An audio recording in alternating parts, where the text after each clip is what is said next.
chop all these siege tanks now. Those drones really desperately trying to run for their lives. There's Wednesday Night Starcraft. Gaming. Yeah, I think well, not Hawker. Rocker's been playing this matchup pretty not standard, but he has a certain style, I would say, and that is to go for a fast third base around the 8 or 9 minute mark. Typically, when a Protoss player is readying that, blink timing or the +2 whatever upgrade you're going with Void Rays and Zealot timing, instead he sort of goes for that quick third, and I think a lot of times it catches the Zerg player off off the ball a little bit, just because Zergs are really so used to defending against that 2-base timing. So I feel like he's almost won all of his PvZs going for that quick third, and I think if Zergs start catching onto it a little bit, going for maybe like a 60 drone attack, trying to delay that third, it could really pay dividends. Yeah, and that's something too that a lot of Zergs, that's almost a lot of people who watch StarCraft know about this matchup. 2-base timings are really popular, really strong. Gives Zergs a lot of trouble here. It wasn't until really recently they've had, luckily they've had Stefano to watch. Stefano, really has been able to help people by just people watching his play, being able to being able to defend the 2-base with his 3. But again, Rocker, like you were saying, that's a very, very mind game-ish strategy of taking a quick third, because Zergs expect, once they get their third, they say, okay, I'm kind of just waiting for the attack to happen. And if it never happens and they scout a third, they say, oh my god, and they, a lot of Zergs might not know how to react to that. But we do see Rocker throwing down a pylon. That's pretty telling of a Forge Fast Expand like we were talking about out here in the natural, and did send the probe immediately to go scout. He will find him, we'll find him across map here. I think a pretty big tell will be how many units Rocker comes out with early on. He is going to have to take down the destructible rocks. So if he goes for like Nexus first, then Forge, then like double gate, and starts pumping out a few Zealots to take down the rocks, I think that'll definitely signal that he will be going for that quick third, delaying even his warp gate tech. Says no big deal, I'm going for a fast 3-base, and I think he did that in the last PvZ on this map, and his opponent tried to go for a Hydra play with Nidus and sort of bungled it a little bit, but GIX going to have perhaps some timings here to really try to punish a macroing Protoss player in Rocker. Yeah, and GIX, I'm sure, will be thrilled to find out, it is going to be cross positions, but like we were saying, if Rocker does favor that quick third, he could also be smiling big right now, noting that it is cross positions, because he could say, hey, now I could, I have potentially an easier time of getting my quick third. So it is definitely could be an advantage to both players. We can pretty much assume that GIX is really happy. The longer the distance is, this probe actually not going to be able to kind of hide. GIX does immediately send a wing to attack it, but we do have no gas going down yet. The expansion is almost finished. Rocker's gateway is almost done. His cannon is almost finished, and his nexus is almost finished. Yeah, Rocker going to be pretty safe here, and again, I'll be interested. It looks like he's going to place down the Cybernetics core, but he did go for that 2-gate play in a previous game. Maybe he'll make everything that I've said thus far worthless by going for a 2-base timing instead of that quick third. And here comes the Cybernetics core, so it doesn't actually have a complete wall off here, but just with one Ling, GIX not going to be able to get in here. That Photon Cannon will take down that Ling if it comes to try to poke in there and get some scouting, and GIX actually going for double gas. I'm not sure whether that's just a trick there to get excess supply, but actually he will allow those gas to finish, so might be going for a 2-base timing himself. Yeah, like we've been saying all night, with these high-level players, a lesser player might see that gap in the wall and think, aha, maybe I can make a lot of Lings and get by that. It's definitely an inviting gap. But GIX, to a more experienced and a more talented player, GIX just puts it in his memory bank. Says, okay, there's a gap there. I'll keep that in mind for later. But for right now, I'm just going to stick with my plan. I don't want to do anything crazy, because that's where you see a lot of good players trip up in games, is when something kind of out of the ordinary, like leaving a gap here, happens, and players tend, players overreact by doing something crazy that they never do. You know, trying to pump out more links to do a run by that doesn't work, or trying to just do something that they don't have experience doing that can cost them the game. But GNgiX, you know, just saying, okay, I know there's a gap there, but I'm not really going to do anything about it. I'm going to keep going with my build, and again, that's just another note of a smart player. There's the third base from Rocker. Thank you for making the last 5 minutes of what I've said relevant. That's right. So he just ignores the rocks, goes for that Nexus. I wonder if he'll actually place down a cannon or two to sort of try to defend this. He's got Warp Gate tech only halfway done, and he's only got one gate. So he is going for, looks like Nexus, Gate, Nexus right away here. Actually a second gate on the way, but GNgiX going to do his best to try to take down these rocks, but it takes so long to take them down with lings. You have to pump a bunch of lings rather than going for drones, and I think if he's not able to hit a timing here to punish Rocker, he's going to be in trouble. Yeah, GNgiX, I'm sure, scratching his head right now. He did have an overlord coming from the top and scoop out. He's the overlord cannot be seen, or actually can't be seen right now, but GNgiX did not see anything. He knows what's at the front, but he didn't see anything in the main, so he's probably wondering what's kind of going on. There is an overlord that it looks like it will eventually reach Rocker's third, but by that time, you know, he will have some defense up here. It will be finished. He does have 3 additional gateways, so they're nice and hidden. GNgiX actually deciding he will take down the rocks for his own third, but I really think once he sees that third, especially if it's done and has probes at it, he will panic and really want to actually either take more bases really quickly or try to do some sort of big attack. Yeah, it looks like we've got a Spire on the way for GNgiX, so he's going to try to punish here, and these 3 bases could be difficult to defend for Rocker. He might actually need a cannon or 2 at each of his mineral lines. He doesn't have Blink on the way. In fact, he doesn't have tech at all. Twilight Council is about a third of the way done, but it's going to be a while for Blink, and even when he does get Blink, it's going to be tough to defend this third, just the way the map is sort of set out here against Mutas. Yeah, and GNgiX now is aware of the third actually losing an Overlord and his Overseer. A little bit of sloppy play, but not that big of a deal. But Rocker immediately warps at 3 sentries to help with force fields. Nice little wall off here, using his gateways and using his cannons as defense, because he does know that, you know, he can't really afford that much unit defense at his third, because he does have to keep up defense at his main. Again, because of that opening, he does need to have force fields or sentries ready for force field, which he does. He does have a robotics bay going down. His main is pretty much bare with just pylons, so absolutely no buildings in there. And GNgiX doing making me look smart, so he is taking a quick third and a quick fourth as well, knowing that he is going to be behind macro-wise. And right now, GNgiX has to be aggressive in terms of harassment. He has to keep Rocker at his base while he sets up his third and fourth to try to catch up in the macro game. Yeah, there's going to be 12 Mutas on the field, and they have to do damage. Right now, it is 48 to 69 probes to drones, and we've just got a lot of sentries, just a few stalkers, and a few cannons here trying to defend these bases. But Rocker's done a nice job spreading out his defenses a little bit, and if he's able to survive the next few minutes of Muta harass without taking too many losses, he's going to be in a great position. He's up about 20 workers, and his tech just now sort of kicking in. He delayed it so long, both tech and army, to get on these fast 3 bases, really cutting some corners. But GNgiX has done a nice job of splitting his Mutas a little bit. He's actually taken down, looks like 6 workers so far, but he needs to keep it up. Yeah, right now is the best time than any for GNgiX to be harassing with this Mutas. Blink isn't done yet, so Rocker's really lacking in mobility to deal with these Mutas, but I think he will be just fine. There are a whole bunch of sentries and 1 stalker, and here we go, more Muta harass. He is going to try to pick off as much as he can, and GNgiX pumping out pretty much just pure Muta right now, trying to just overwhelm Rocker with just pure Muta numbers, but he has to be careful because Blink is now done. Kind of a botched Blink there, but Rocker definitely showing his hand, telling GNgiX that Blink is ready, and they really, both players are really going to be careful with both their units here.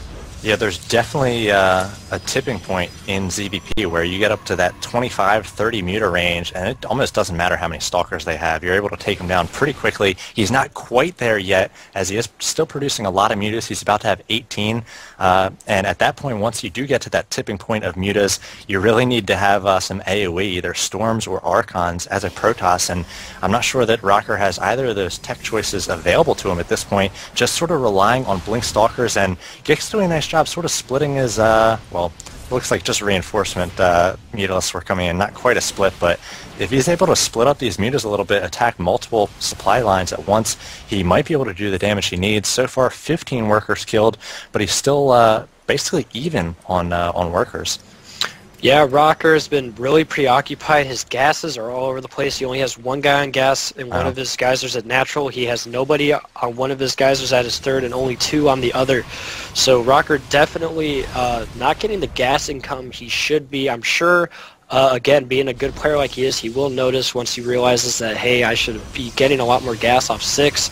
But right now, like you were saying, GIG's doing a good job coming in here again, trying to take out cannons here, trying to take out defense. There's not really that much here at the third. Yeah. GIG's might be able to just kind of overpower, but actually pulling out, being smart. He does have a lot of damage mutalisks, so he wants to keep those alive and as long as possible, so he can start building up his numbers here to that critical mass like you were talking about.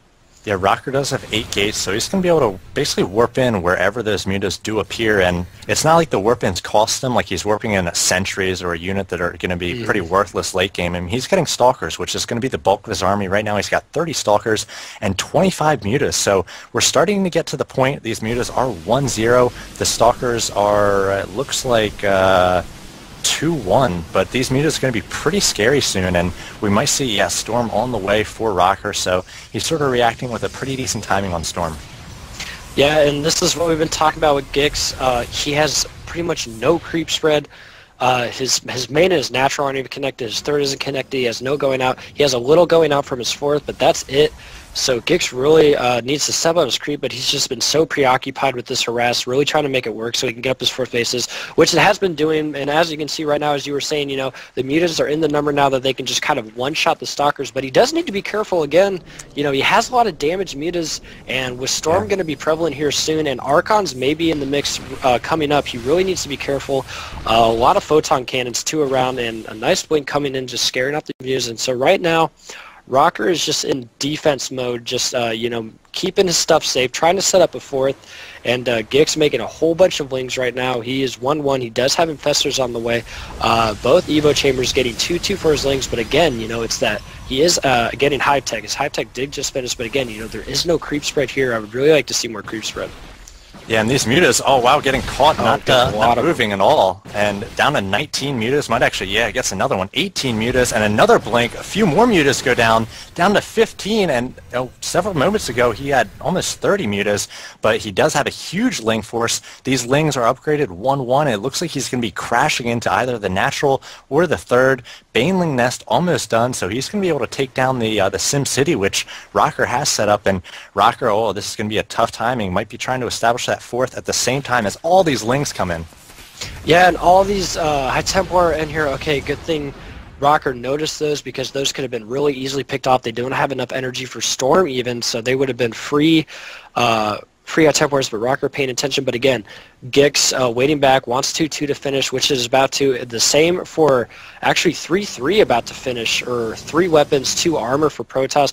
But again, that's the problem with this expansion down here for Rocker, is it's really isolated away from all his units. He does have 1 Storm with a High Templar, and he does have some force fields, but here we go, here comes an attack. Oh, and a nice preemptive Storm. Yeah. Able to damage a whole bunch of those lings. Yeah, this game can really turn with just a storm or two. Now we've got the High Templar moving into the center. If we see some good storms, and actually GIGX might try to bait a storm, a pretty decent storm goes there. The forces of Rocker trying to meet here. The High Templars, I believe he's got about 5 or 6 storms saved up at this point. Yeah, it's going to be 6 storms available to him. So this high DPS, highly mobile force of GIGX is actually pretty weak to storms, so if some good storms go off, this could end pretty quickly. Yeah, I'm losing 2 infestors out there. One was full energy, one had full energy but was able to get one fungal off, but still, losing anything right at this point for GIGX is not really an option, because again, like you said, all these storms available, and storms just amazing against Zerg, but especially against this army composition. Actually, GIGX paying attention does see this warp prism by Rocker that's going up here, that's eventually going to go to the main, but GIGX actually having to cancel his 5th base out here, or I guess his 6th, because he does have a 5th base, but here we go. at the third or the fourth of Rocker places down some gateways just in time to get a decent wall off, but not complete. He's got a lot of photon cannons here and actually has a few High Templar with no storms quite yet, trying to defend against this Ling run by, and GNgiX was hoping to do a lot of damage here. Instead, he's just going to focus down a bunch of cannons. That's not a great trade here. He really needs to get the economy of Rocker. At the same time, Rocker pushing into the third of GNgiX. There are Broodlords on the high ground here. No sight for Rocker, so he's going to have a very difficult time taking those down. Some great storms on the back door, catching a lot of mutas and Lings here. A few more storms going down, and most of those Lings are evaporating. Rocker will be able to take down this third, perhaps. He's in a great position here. He could also blink under those Broodlords, start focusing those down. No Queens here to actually get heals on those Broodlords. Now the game's slowing down a little bit here, but GNgiX still has a lot of DPS in these mutas. They are 2-0. Another storm does go down. That's going to clean up the majority of the army for GNgiX, and now it's just going to be which player can reinforce faster here. Rocker lost the majority of his army, is 124 against the 105 of GNgiX. Both players pretty damaged there. GNgiX only down to 41 harvesters. Yeah, and we see a huge warp in into the main with this warp prism. Actually did make it inside, and it was able to kill all the drones there, taking down the hive tech, which will be huge if he's able to snipe off that greater spire. That will be even bigger. But back to the main battle that happened at the third. Both players playing really smart. Rocker going as far back as he could to try to force these Broodlords out into the open so he could blink underneath them, and he was able to do so.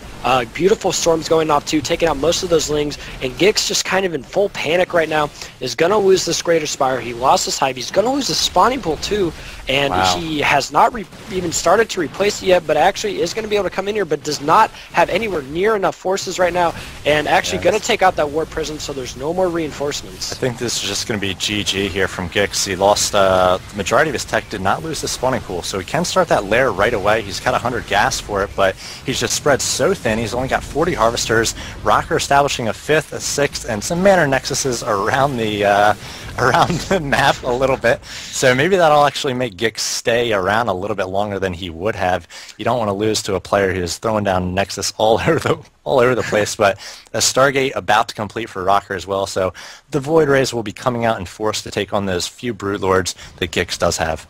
Yeah, I think it was actually smart by Rocker to cancel this. Yeah. He actually doesn't have, a terrible amount of bank buildup, so really could use those minerals, giving the little wink face. But nonetheless, GNgiX does have a base up way over here near Rocker's 5th base, and so, but neither player is scouted. And here comes, we do have a whole bunch of High Templars here. Most of all of them have enough for Storm. If he waits any longer, each will have 2 storms, which will just be huge. He can warp those into Archons anytime he wants. But right now, both players just trying to get their unit counts back up. But right now, Rocker definitely looking to be in more comfortable position again. GNgiX does not have a main. He has no drones at his 3rd. He only has his 4th base and mining. His 5th base really doesn't have much of anything at it. And I think what we'll see is just one last battle here for GNgiX, and then that'll probably be it. And right now it's probably the best time for GNgiX to attack, but again, there's just so many storms ready for him. Yeah, GNgiX actually investing almost his entire bank into a big army rather than trying to macro up again. I mean, he did place down another hatchery, but he hasn't droned up all that much. Still just 54 drones, another 6 on the way, so he's going to be a pretty low drone count at this point in the game for 60, and just spent his entire bank. So if he loses the next encounter, it's going to be GG for Zerg, and we'll see whether these storms are able to do the damage they really need to. Here's Rocker on the high ground here, but a fungal or 2 on this High Templar could spell doom. Yeah, and there goes some beautiful storms. He needs to get rid of all those, and wow, storms just going out all over the place. Everything is storm, even more storms, just incredible amount of storms going off. There's almost nothing left here for GNgiX, but almost nothing left here for Rocker. GNgiX actually doing more with those units than I initially thought he would. Just a few Corruptors left, and both players wanting to kind of engage, but kind of pulling back. And GNgiX, like you said, 17 roaches in the way. He did have a 2K mineral bank when all that happened, when he did lose his main, so he did have a lot of money, but now that is out. So he really needs to either end the game right now or start doing some macro. But here we go again, another battle. A nice fungal going off, but again, it is we do have blink for Rocker, so he is paying attention to that, and he's doing a good job blinking his back. And so I think GNgiX really needs to decide if he wants to rebuild his economy or, like you said, just keep going with army. Yeah, and Mothership about halfway done for Rocker, so I think Rocker sort of flexing a little bit, feeling like he has this one in the bag, but the longer he allows GNgiX to stay around, you can't do that with strong players. The longer, or the more chance that GNgiX really has to come back in this one. So see how it plays out. A few minutes ago, I thought Rocker definitely had it. I still think he has the advantage, but GNgiX is going to be a little bit scary here in the next few minutes. Yeah, and I didn't really notice this, but Rocker has 93 probes right now. So actually, 40 food of the differential here is actually in favor of GNgiX in terms of army. GNgiX only having 58 workers, and both players are max. So definitely could have the potential of having 40 more food worth of army here. But if you look at both players' army here, we have just mainly Stalker with a few Archons, no Storms, and a few Immortals thrown in there, and a Mothership all to top it off. GNgiX's army is a pretty weak army. He has a single Broodlord. We have 3 Infestors here and a handful of Wings and Roaches. Yeah, he's trying to get back to Greater Spire. The Spire about 90% of the way done. He's also working on Neural Parasite, all-important spell if you want to take on motherships with Infestor Tech. But that Neural's not going to finish in time for this next battle. As we see Rocker sort of pushing in the mid, he might actually want to blink to catch some of these units and really soften up the army of GNgiX. GNgiX starting to get a little bit of a bank, but any damage that Rocker's able to do before he gets all the way to the bases of GNgiX definitely going to help a lot. Yeah, and he's actually, Rocker's going to come out and take out the base over here. GNgiX trying to send his Queen and his 3 drones away to get away, but this base will go down, and Rocker actually taking a base, not even neglecting to take out the rocks at all, just taking the gas and the few minerals he can.